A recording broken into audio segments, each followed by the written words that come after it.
Chers amis, nous entamons aujourd'hui une nouvelle année liturgique à partir de ce premier dimanche de l'Avent. Rappelons que l'année liturgique ne commence pas avec l'année civile, mais avec le premier dimanche de l'Avent. Expliquez-moi, je ne comprends pas. En effet, le Concile Vatican II a proposé que les chrétiens aient une meilleure maîtrise de la parole de Dieu. Par conséquent, un cycle de 3 ans a été établi pour approfondir les évangiles. Pour l'année liturgique A, c'est l'évangile selon Saint Matthieu qui est lu. Pour l'année B, c'est l'évangile selon Saint Marc et l'année C, l'évangile selon Luc. Mais l'évangile selon Saint Jean, pour son contenu particulier, est lu spécialement lors des fêtes durant toutes les années liturgiques.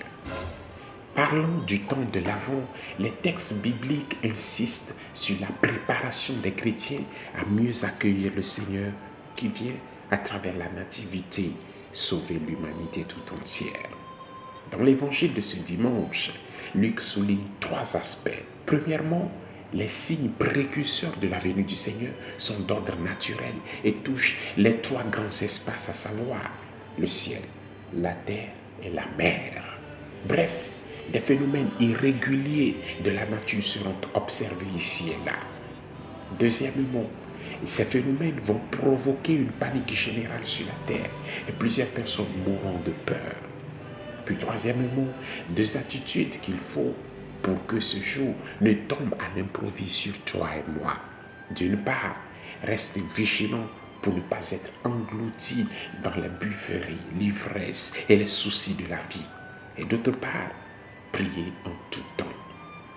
Autrement dit, dans ce monde où Dieu est laissé au garage, alors que nous traversons des crises écologiques, politiques, religieuses, sanitaires, etc., nous sommes appelés à être porteurs d'espérance, de justice et de paix.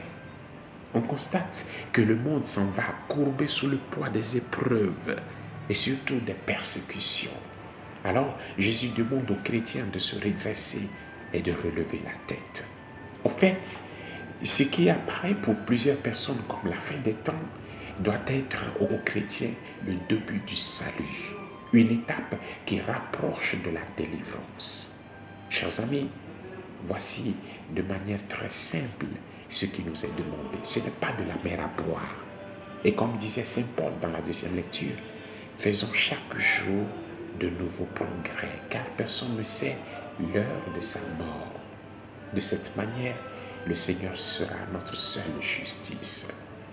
À vous, finalement, chers abonnés de Barikasira, je souhaite un fructueux temps de l'Avent et que, selon les propos de Saint Paul, le Seigneur vous donne un amour de plus en plus intense et débordant.